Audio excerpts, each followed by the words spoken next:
At parang hindi kayo nag-amen. Right? Selfish people, they don't serve God.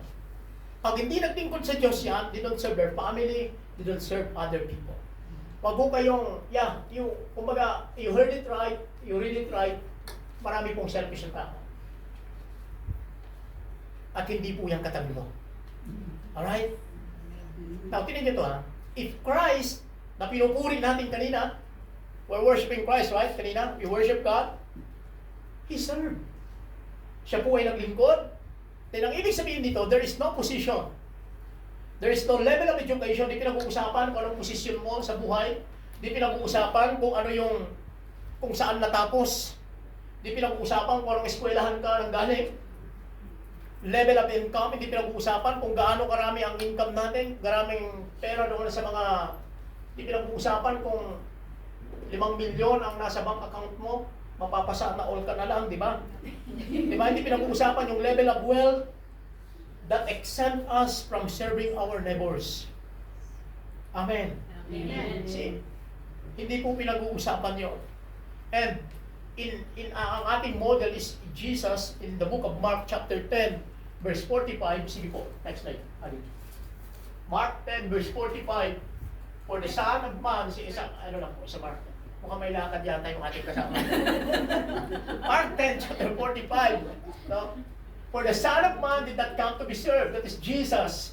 Pero ang ginawa niya, naglingkod and to give His life as a ransom for many. Alright?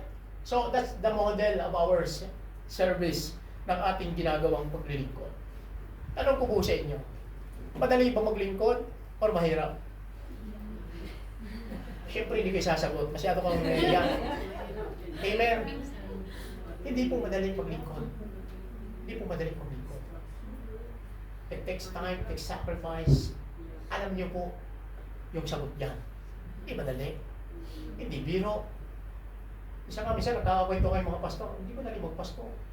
Sabi ng isa, alam mo pastor, hindi naman mahirap magpastor eh. Talaga ba? Oo, hindi mahirap. Mahirap na mahirap. Sabi ko, ibang klase ka rin. Isa nagkakakwento kami, alam mo tayo mga pastor, wala tayong choice eh, no? Kahit sinong dumating. Pero yung mga member, may choice sila kung sino gusto maging pastor nila. No? Napansin niyo po? Diba? Napansin niyo po? True. Diba? Pero kami mga pastor, kahit sino dumating, welcome! Pag-living mo lang, something like that. But hindi tayo pupunta sa usapin yun. But hindi madali. That's why dito sa pag-aaral natin sa umagang ito, hindi po ako exempted dito. Hindi ako exempted. Kasama po ako dito. Kasama po akong natututo at napapangaralan ng ating Panginoon. Amen? Amen. Now, look at this. Meron ako nakitang, kaya napakalaga yung meron kang ingredients, yung sangkap ng ginagawang paglilingkod. Right? Para mas ma-enjoy po natin. Kasi hindi madali, mahirap, pero kapag yung sangkap na ito is makuha natin kahit papaano, hindi ko sinasabing magiging madali, pero kahit papaano may empowerment tayo na kahit anong hirap, tuloy-tuloy pa rin sa paglilingkod. Alright? So, tatlong ingredients. Kapag sinabi ingredients, yung parang, pag nagluto ka ng pilikpikan or adobo, paborito yung ulam, halimbawa adobong, anong gusto niyong adobo? Manok. Pati sa ulam, hindi kayo nagkakaisa. May manok, may baboy. O sige, ako na lang magsasabi, pilikpikan na nga lang. Alright? Pag nagluto kayo ng pilikpikan, yung parang tinolang manok na, di ba, yung kiling misokli na tinatawag. Now, tingnan nyo to. Merong mga ingredients dyan na hindi pwedeng mawala. Parang yung iba pwedeng wala, pero yung tatlo yan, meron kayong tatlong pinaka-major para masabi ng pinikpikan niya or adobo or something like that. Anong ingredients na? Una, number 1, luya. Pag hindi kayo naglagay ng luya sa pinikpikan or sa di ba? Pampatanggal ng ano yan eh. Di ba? Sa yan. Ano pa yung ingredients no? Siyempre yung manok, huwag mawawala. Baka naman puro luya lang ang nakalagay doon. Baka lumabas na sa labat. Diba? Pinikpikan ang pinag-uusapan natin na dapat may manok yun. Siyempre major yun, di ba? Parang hindi kayo nag-a-agree doon. Subukan nyo gumawa ng pinikpikan na walang manok. Luya at saka ano lang din pakikop nyo. Sa bagay, kung may utag yun. Hindi kahit pa paano, lasang utag, di ba? Pero hindi pa rin pinigpitan yun, di ba? Ibig sabihin, meron tatlong sangkap. To make the story short, di ba, syempre, para mas mapabilis tayo ng konti. Merong sangkap din ng ginagawa natin paglilingkod para ma-enjoy niyo po. Alright? Na kahit hirap, nakangiti pa rin tayo. Kumusta ka na? God is good all the time. Kahit may mga situation, mayroon tayong heavenly perspective na positibong pananaw sa buhay. Yes, mahirap, pero hindi posible. Kasi alam mo yung purpose. Right? Amen. So, now, meron akong nakita rito ng mga examples. Sige po. Number one example na gusto ibigay sa inyo. You know David? Si Haring David, kilala niyo po? Kilala si Haring David? Yes. Gusto niyo ba ipakilala ko sa inyo? Alangaling kayo, baka sabihin niyo, sinong David yan, pastor? Si Haring David. Ano ba si Haring David? Hindi perfectong tao. Makasalanan. May nagawang kabalbalan sa buhay. If you study his life, talagang magulo rin ang pamilya niya. Yung kanyang mga anak, nag-aaway-away. Tawa niyo po. Pero you know, the Bible is testifying. God himself, sabi ng Bible, David is a man after God's own heart. Diba? So, ano meron kay David na karakter? Ano, pwede kong gawing example si David sa kanyang paglilingkod. Ang una kong nakita rito, yung tinatawag na, sige ako, number one. Ay, yung isa pa.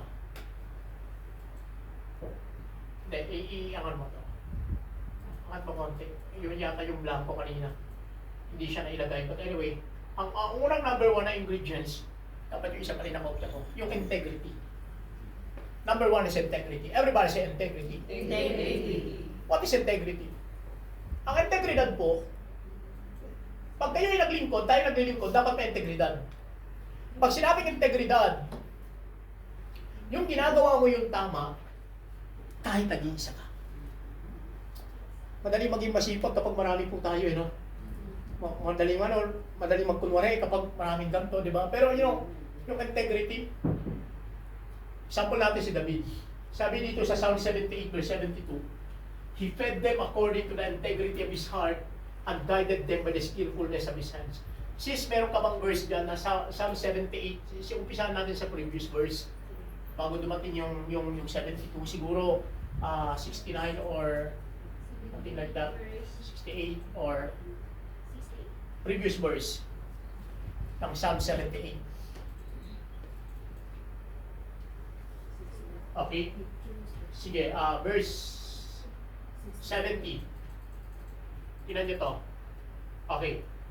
Pinili niya si David, he chose David para maglingkod and took him from the sheep pens, kumbaga mula doon sa kanyang history, tagapag-alaga siya ng mga tupa. Tapos pagdating ng 71, di ba?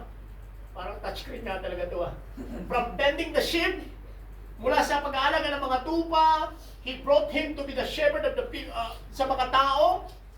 And then that's why, nagpatotoo, pagdating ng verse 72 na sinasabi natin, sabi sa 72, lahat yung pinanggalingan ni David shepherded them with integrity of heart. With skillful hands, he led them. Kung ano yung kanyang ginagawa, hindi siya papetiks-petiks. Alam mo si David, jay bantay. Walang nakatingin, walang CCTV, walang nagbabantay. Eh kung ako yun, mga tupa lang rin, pwede akong pa-relax, di ba? Pakapi-kapi. Tapos may pamalo ako. Tanong-tanong ka lang, di ba? I encourage you, di ba? That's why sabi ko nga sa mga kapatiran natin, kapag may mga trabaho kayo, magtrabaho. Huwag niyong tipirin. Ibigay niyo yung best niyo. That is integrity sa paglilingkod. Amen. May nakakakita o wala, dapat ganun. Amen. Lunes, Kristiyano ka pa rin. Martes, Kristiyano ka pa rin dapat. Miyerkules, Kristiyano ka pa rin dapat. Hindi lang tuwing linggo. May integridad. Amen. Amen. Diba? I mean, kailangan makita sa atin sa ating paglilingkod. Sasabihin naman ng iba, oh, ikaw na lang ang hindi ito natanggap, para ka namang others. Lahat to, itong kalakaran natin dito.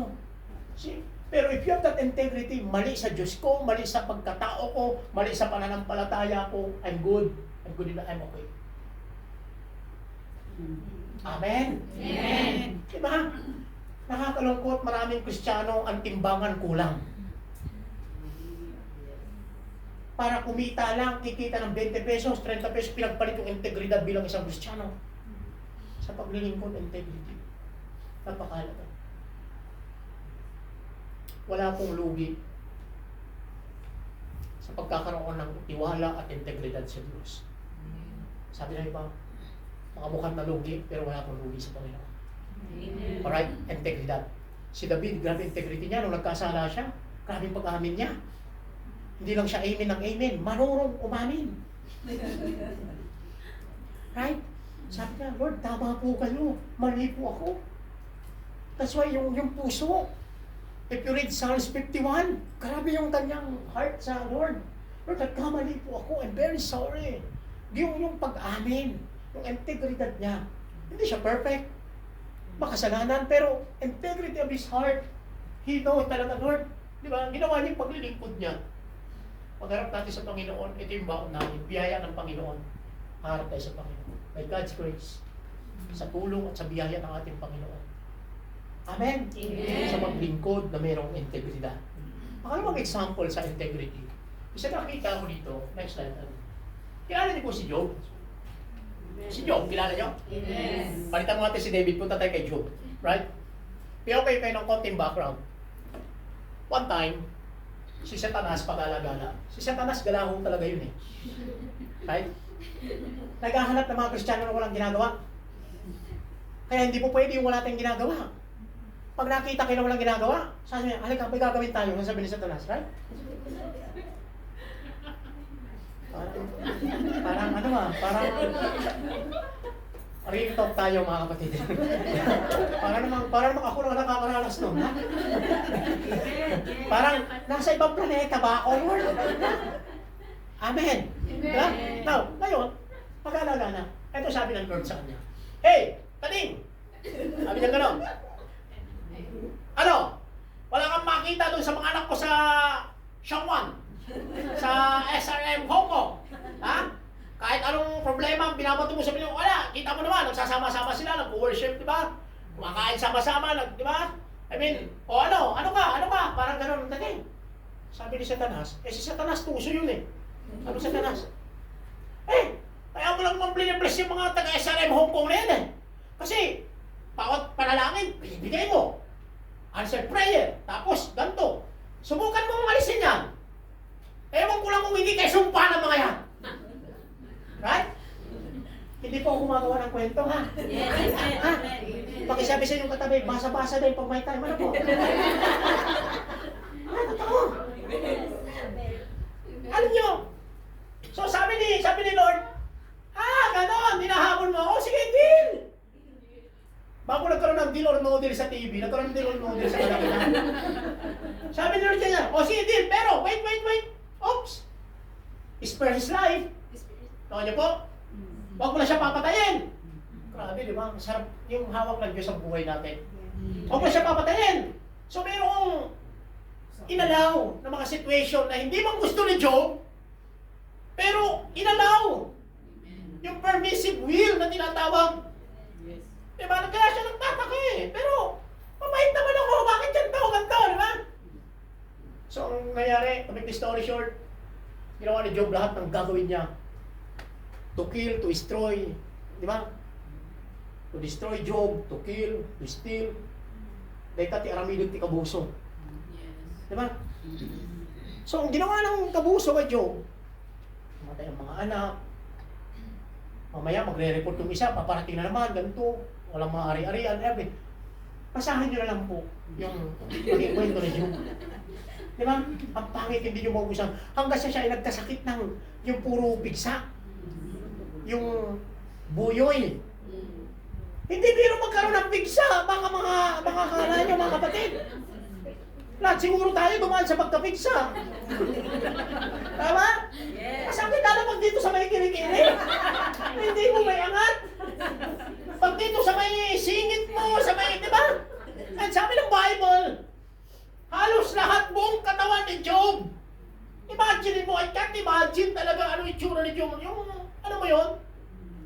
Yung buong katawan, pati ulo, pati talampakan, I mean, imagine mo, paano siya matutulog. Diba? Ganito. Pero tinitiis ni Job yun eh. Right? Kung tutusin, wala naman siyang, di ba? Wala siyang kinalaman doon sa dinodil nila sa taas. Pero bakit dumadaan sa sigalang pagsubok? Pero kayang tiisin ni Job yung, yung buyoy. Pero ang hindi niya natiis dito, tinan niyo to Dumating yung to. One time, si Job nasa gilid, nagtatanggal ng mga anik-anik, siguro kung ano man, nadaanan siya ng asawang babae. Pasensya na kayo, puro babae kayo rito ha. Pero yung buhay nakalagay, white kasi. Happy Mother's Day po sa inyo ha. Oo ha.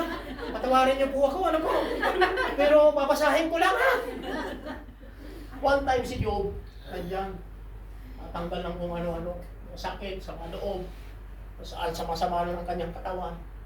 Nadaanan siya ng asawa niya. Sabi ng asawa niya, di ko alam kung anong tawagan niyo, sweetheart, honey pie, lakay. Kasi lang, di ba? Sabi niya ganito, do you still hold fast your integrity? Why not curse God and die? Alam mo kung ako yun? Kaya kong tiisin yung pigsa.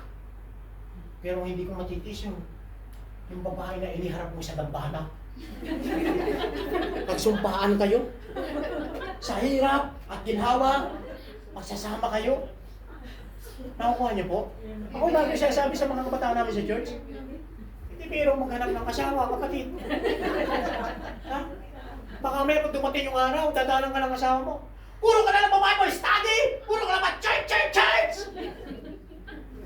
Imagine mo yung asawa na to, sabi niya, why not curse God and die? Ang hirap mag-asawa ng unbeliever. Nakuha niyo po? Yes. Amen? Amen. Alam mo, yung wisdom ni Lord na binigay kay Job, sabi ni Job, among bakit? Kasi nakamaing-ing! Sabi niya, you talk like a foolish woman talks! Ayan po yan, you're talking like a foolish woman talks! Sabi niya, kumbaga sa madali sabi, di ba tayo pwedeng mawalan ng allowance paminsan-minsan? Hindi ba pwede nagpa-Bible study ka walang pamasahe? Hindi ba pwede nag-aaral ka walang baon? Pwede naman eh! Hindi ba pwede minsan ang ulam ito lang? Hindi ba pwede minsan wala kang ulam at least may kanin? Hindi ba pwede paminsan-minsan, di ba? Pwede naman po eh. Huwag lang mawawala yung integridad mo sa Diyos. Amen. Pwedeng dumaan ka sa matitindi, magsubok, pero huwag niyo naman kalilimutan yung integridad mo na Kristiyano tayo. Amen? Amen. Well, tinuturo ko sa anak ko one time. Sabi ko lang, all emotions are valid. Magalit ka, magalit ka. Magtampo ka, magtampo ka. Lalo kung may reason ka naman talaga para magtampo. Kung may reason ka para magalit. Hindi ba kayo nagtatampo? Hindi ba kayo nagagalit? Huwag niyo sabihin, hindi kayo nagagalit, hindi kayo nagtatampo. Kasi ibang planeta lang talaga ako. Right?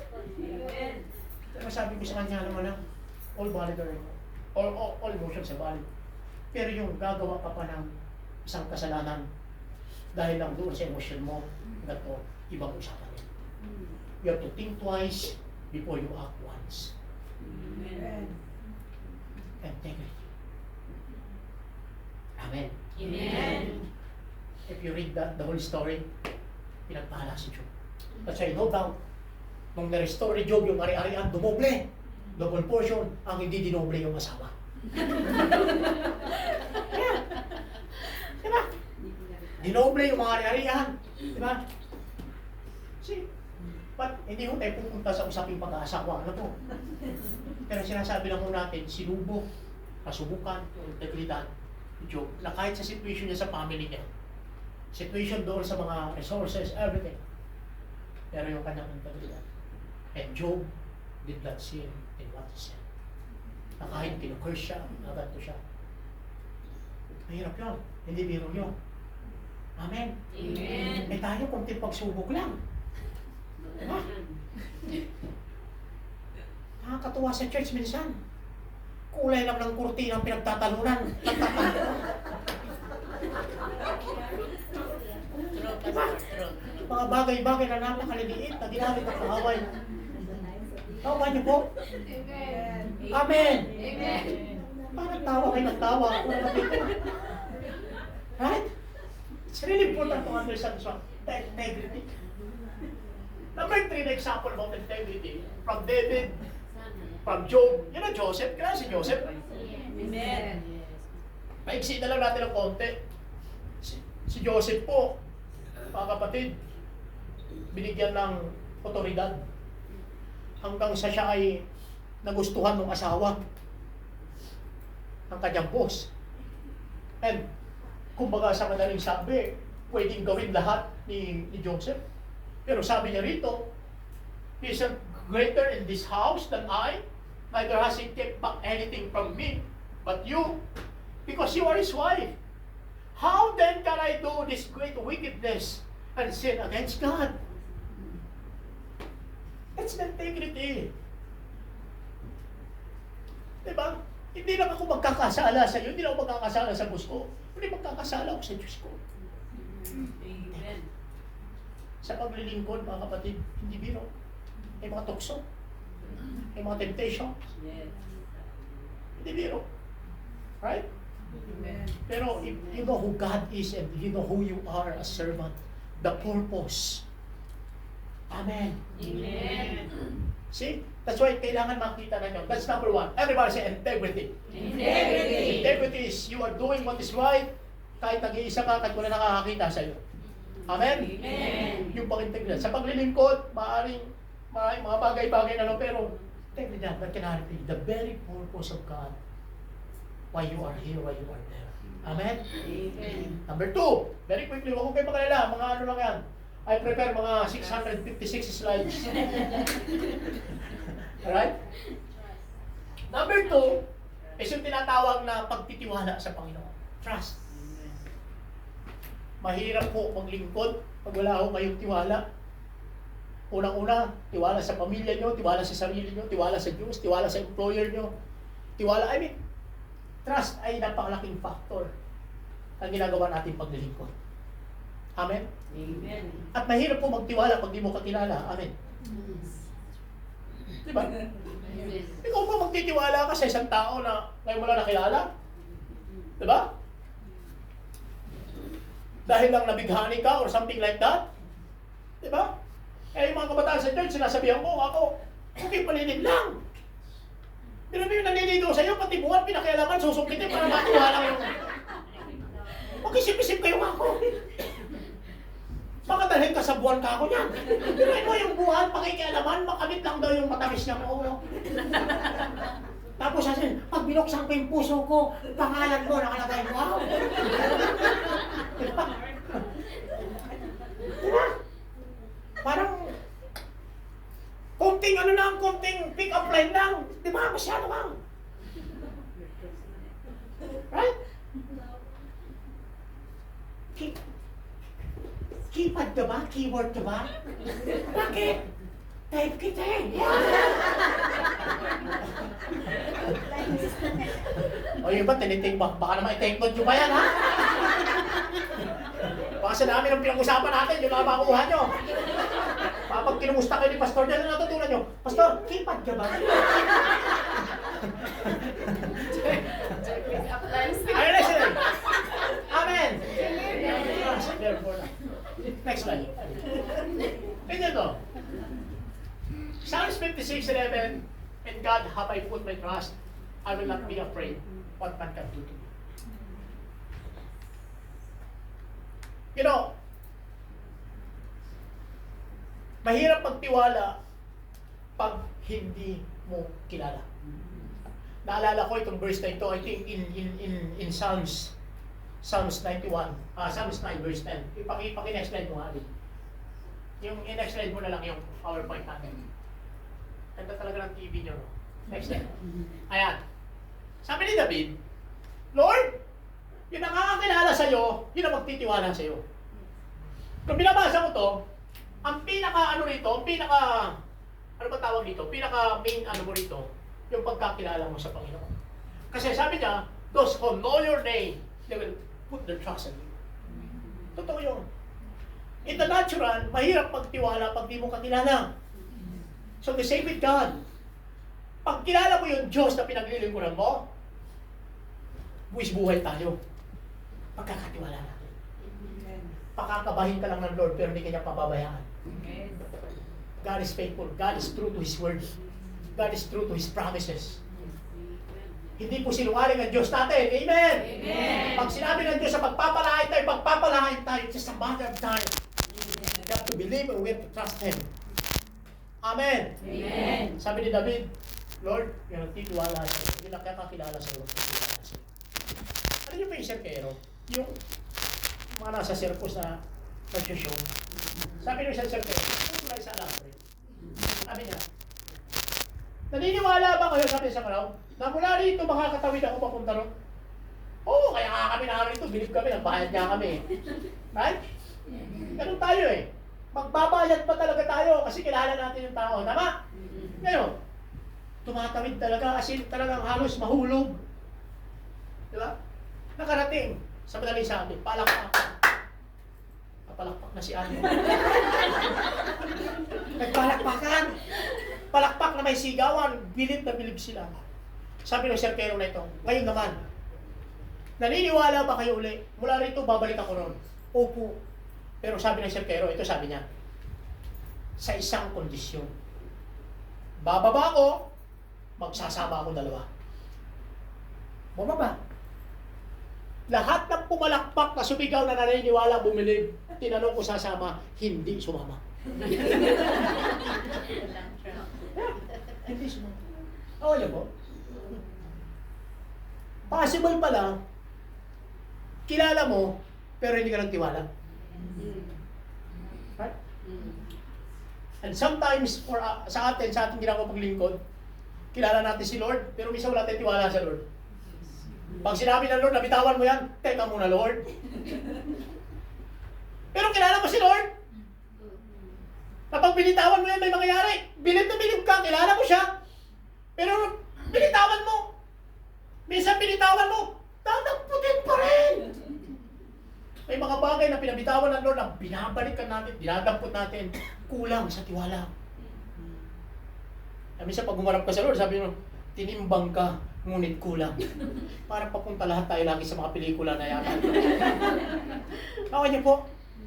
Pero sabi ni David, huwag ka. Sabi ni David, yung totoong nakakakilala sa Lord, ilalagak yung buong tiwala nila sa iyo. Alam niyo po mga kapatid, sa Solerak, Hong Kong, yung pagkakilala mo, dagdagan mo ng pagtitiwala. Yung paniniwala mo, una, tinan nyo ito una, kilala mo siya, maniwala ka, magtiwala ka. Pag pinagsama-sama mo, kilala, paniniwala, tiwala, ang labas po niyan, alam nyo kung ano? Pananampalataya. Amen. Hindi po pwedeng nananampalataya kayo walang tiwala. Hindi pwedeng nananampalataya kayo hindi nyo kilala. Hindi po pwedeng nananampalataya kayo hindi kinaniniwala. Maraming mga tao, kaya bibilib ka rin sa mga ibang tao naniniwala na nalaglag yung kutsara may bisita. Hindi ka din alam kung sino nagsabi nun eh. Pero pinaniniwalaan. Samantalang tayo, we claim that we know God, we believe in God, and yet, we don't trust Him. Sa paglilingkod mga kapatid, tiwala sa Diyos. Alam niyo, ibang usapan yun eh. Lumayo kayo sa pamilya niyo. Kung wala kayong tiwala sa Diyos, nakuha niyo po, mahirap, hindi biro. Pwede kayo nakangiti. Madali magkunwari. Kumusta ka na? I'm good. Yan totoo. Hindi yung talaga ako okay, pastor. I'm not okay all the time. Isa sa mga Kristiyano, pag tinatanong mo, kumusta ka na? God is good, pastor. God is good all the time. Siyempre si God yun all the time. He is good. Pero ikaw at ako, I don't think so. Pakisabi sa'yo katabi, ikaw yata yung pinag-uusapan namin. Amen. Amen. See? Those who know your name, trust in you for your Lord, have never forsaken those who seek you. Pakakabahin ka na ng Lord, pero hindi ka niya pababayaan. Walang talo sa nagtiwala sa Diyos. Kahit mukha tayo mga natalo, mukha lang. Pero hindi tayo talunan. Amen! Kaya lang naman ang mukha tayong talunan kasi hindi ka sumunod, hindi ka nagtiwala eh. Pinili natin na sumuway, pinili natin hindi magtiwala, kaya lang mukha tayong talunan. Pero in reality, we are not losers. Amen. Hallelujah. Amen. Amen. Kaya sana palalimin natin ng konti yung ating ginagawang paglilingkod sa Diyos. Amen. See, ibigyan mo kayo ng definition ng totoong pagtitiwala. Madali kasi magtiwala pag marami kang pera na. Pag okay yung nangyayari sa buhay mo. Pag everything goes well, na tinatawag, grabe ka mag-hallelujah, praise the Lord kapag, di ba? Para pag wala, may mga ups and downs sa buhay. Sa paglilingkod, may mga ups and downs. Amen? O sige, huwag na natin gamitin yung ups and downs. Mga utang na lang. Amen? Parang wala nag-amen naman. I am enjoying the presence of God in this place. Amen! Parang pangyaw mo natin si Jesus. Hallelujah! Lord, bibigyan ko po kayo ng definition ng trust. Kilala niyo po si Shadrach, Meshach, Abednego? Amen. Kilala niyo po? Amen. Parang kukunti na nakakilala kay Shadrach, Meshach, Abednego. Eh, dito kay Joey, kilala niyo po? Amen. Siguro naman. Okay. Pero, parang mas kilala niyo pa yata si Tito Joey kaysa kay Shadrach, Meshach, Abednego. Okay, kayo to. Next slide. Bigyan ko kayo ng totoong definition. Anong hinahanap niyo, Mami? Okay na po kayo? Para kanino po to sa inyo? Akala ko, kasi kung sa akin, hanggang dito lang ko yan. I'm just kidding, no, but God is very, very good. Amen. Now, in this scenario, bago po dumating yung scenario na yan, bigyan kayo ng konting background. Bibigyan ko ng totoong definition ng pagtitiwala.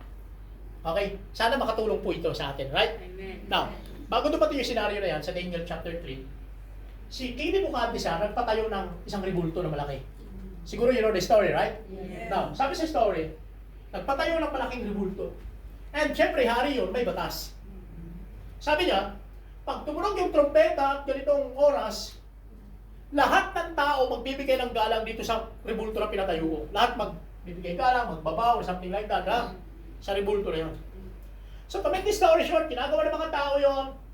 Pero mayroong tatlong SRM na hindi sumusunod. Amen. Mga taga-Siongwan. Right? Now, on that time, syempre, may mga nagmamarites na rin ng araw. Sabi nila, manari, parang may tatlo yata na hindi sumusunod. Syempre, kung ikaw yung hari, utos mo, nilalabag, syempre, ibang usapan yun. Aba, mukhang may pinagmamalaki na tanong. Sige, ipatawag sa akin. At ito po yung sinabi na yun. Alright? Humarap yung tatlo. Sabi siguro ng hari sila, may pinagmamalaki yata kayo. At bakit hindi yata kayo sumusunod sa pinag-uutos ko? Sabi ng tatlo, alam mo, mahal na hari, King Nebuchadnezzar, we do not need to defend ourselves before you in this matter. Hindi namin kinakailangan makipagtalo. Kung kami po ay itatapon sa apoy na naglalagablab kasi ng parusa, okay lang po. Kasi alam namin na ililigtas kami ng Diyos. Amen. They know, alam nila. Siyempre sabi ng mga, okay, may pinagmamalaki kayo Sige, ipainit ang 7 beses ang pugon. Pinainit talaga. Tatapon sila. Pero ang totoong ibig sabihin ng pagtitiwala, yung second statement ng tatlo. Sabi ng tatlo, nung una, sabi nila, hindi namin kinakailangan i-depensa ang aming mga sarili sa iyo. Kung kami ay paparusahan, parusahan. Dahil alam namin na iligtas kami ni Jesus. Pero kahit hindi kami iligtas ni Jesus, hindi pa rin kami luluhod dyan. Yun ang totoong pagtitiwala. Kung baka sinasabi nito, kahit wala nang kasagutan sa mga panalangin mo, kahit minsan tayo na lang ang pumupunta sa church, yung iba mga nawala na, nagpapatuloy ka pa rin. Kasi bakit? May tiwala ka sa Diyos. sabi ng tatlo, kaya nung binabasa ko to, wow! This is the best definition of trust. Na kahit wala ka na nakikitang pag-asa sa sitwasyon mo, kahit puro masasama nangyayari sa buhay mo, nagpapatuloy kang manalangin, nagpapatuloy ka na magpuri, nagpapatuloy na itaas ang kamay para kilalanin ang pagsuko mo sa Diyos. Amen. Amen. That's why sabi ng tatlo, kahit hindi kami ligtas, hindi pa rin kami lulod dyan. Anong ginawa? Ituloy niyo po yung kwento, tinapon po sila. Tinapon sila. Sabi ng hari, ilan lang yung tinapon mo? Tatlo. Eh, ba't apat na nakikita ko? See? Those who know your name, they will put their trust in you. Bakit ganun katatapang yung tatlo? Bakit ganun katatapang? Alam na kung bakit? It's simply because they know God. They know God. Ang tanong, kilala ba natin ang Diyos na pinaglilingkuran natin? Do you know who Jesus is in your life? Alam niyo ba yung kanyang ginawa? Alam niyo, pag nakilala natin siya, mag-iiba yung ginagawa niyong paglilingkod. Pati pagpupuri mo sa Panginoon, wala akong pakialam, pagtawanan niyo ako. Pero ako, I will worship my God and my King. Because I know my God who saved me. Amen. Mag-iiba po yung pananaw ng paglilingkod natin. Hindi pa petiks-petiks, hindi pa Facebook, hindi ko alam kasi bakit, naiintindihan mo. Binigyan ka ng oportunidad, binigyan ka ng employer, binigyan ka ng pagkakataon na maglingkod. Sige lang, kahit sa tingin nila yung mukhang mababa yung trabaho natin, pero bigay natin yung best natin, skillful na tinatawag, and then with the integrity of our heart. Amen. Amen. At patuloy na magtiwala sa Panginoon. Pangalawang sangkap ng paglilingkod, ang una, integridad. Pangalawa, yung pagtitiwala sa Diyos. Here's the last one. Praise the Lord. This is the last one. The last one is this one. Everybody say courage. Courage. Courage. Sa paglilingkod, bawal ang duwag. Amen. Amen? Amen. Tingnan niyo po yung mga katabi niyo. Tingnan niyo ulit. Matapang yan. Matapang yan. Imagine mo. Imagine niyo kung hindi kayo matatapang. Aalis ba kayo ng Pilipinas para iwan ang mga pamilya niyo? Hindi. Lakas ng loob. Tapang. Dala ang pangarap. Dala ang pananampalataya. Pagtitiwala sa Diyos. Sangkap po yan ang paglilingkod natin sa Panginoon. Bawal po ang duwag sa ministry. Darating ang panahon. You know, it takes courage to say no. It takes courage to say yes. Amen. Amen. Pag alam mo na itong mga bagay-bagay na ito ay makakahatak sa iyo, sa iyong pananampalataya sa Diyos, it takes courage to say no. It takes courage also to say yes. Amen. Amen. Alam nyo, next slide, alam ko. Si David po, nung hinahanap siya ni Samuel, ito kanyang patotoo. I have seen a son of Jesse. Si David ang tinutukoy. Isang Bethlehemite, is cunning and playing, magaling tumugtog sa mga instrumento. A mighty valiant man, matipuno, a man of war, matapang, prudent in matters, and comely person, and the Lord is with him. Sa paglilingkod, hindi lang pagwapuhan, hindi lang pagandahan. Patapangan po. Patapatan sa paglilingkod sa Panginoon. It takes courage na magkaroon ng integridad sa paglilingkod. It takes courage na hindi tumanggap ng suhol, tama? Amen. Right? It takes courage. Iisipin mo, naku, sayang dito 1 milyon, pambili rito ng pang-college ng anak ko, pang ganito lang. But it takes courage. Amen. Amen. That's why itong tatlong sangkap na ito, by God's grace, by the help of God, sa tulong at sibiyaya ng ating Panginoon, makakapaglingkod tayo ng maayos, ipagpapala, knowing na naglilingkod tayo sa Diyos na nagmahal sa atin, Diyos na mabuti sa atin, at Diyos na tapat sa atin. So in our conclusion, to wrap up this message, ilagay mo nga ito, balik pa sa amin lang, Adi. Yung summarize natin. Yan. With integrity, trust, and courage, you can serve God, the very purpose of God. Amen? Amen. And part of this conclusion in the book of Malachi. Huwag mo kayo makalala, tapos na po yung offering nyo. Minsan pag naririnig yung salitang Malakay, minsan mga churches, Malakay. Minsan alam nyo, pag takotong kayo sa taas yung offering, yung basa nyo sa Malakay, malaki. Diba? Yung basa nyo sa Malakay, minsan malaki. Hindi po ha. In the book of Malakay, chapter 3, verse 18, ano ang ating ko? Next slide, look at this. See the distinction between the righteous and the wicked, between one who serves God and one who does not serve Him. We're all servants. Pero sa huling kapanahonan na ito, makikita niyo po yung distinction. Makikita mo yung isang tao kung naglilingkod sa Diyos o hindi. Lahat tayo naglilingkod sa Diyos. Huwag niyo pong mamalitin ang sarili niyo. Huwag niyo iismulin. Nakakalungkot, maliit ka na nga, mamalitin mo pa sarili mo. Hindi tama yun. Alright? Mahalaga tayo sa harapan ng Panginoon. Lahat tayo may magagawa. Lahat tayo naglilingkod sa Panginoon Diyos. Magkakaiba lang tayo ng journey. Magkakaiba lang tayo ng dinadaanan, ika nga. Pero isa po yung tinutumbok natin. Itong journey ng ating pagiging Kristiyano, ginagawa natin paglilingkod sa Panginoon. Enjoy serving God with gladness. Of course, mahirap, may mga bagay na hindi natin maunawaan, pero walang imposible sa Diyos. Amen? Samahan niyo po ng integridad, samahan niyo po ng pagtitiwala sa Diyos. At the same time, tapang. Gawin ang tama sa harapan ng Panginoon. Amen? Amen. Everybody close your eyes and let us thank the Lord for this. Hallelujah. Thank you. I want to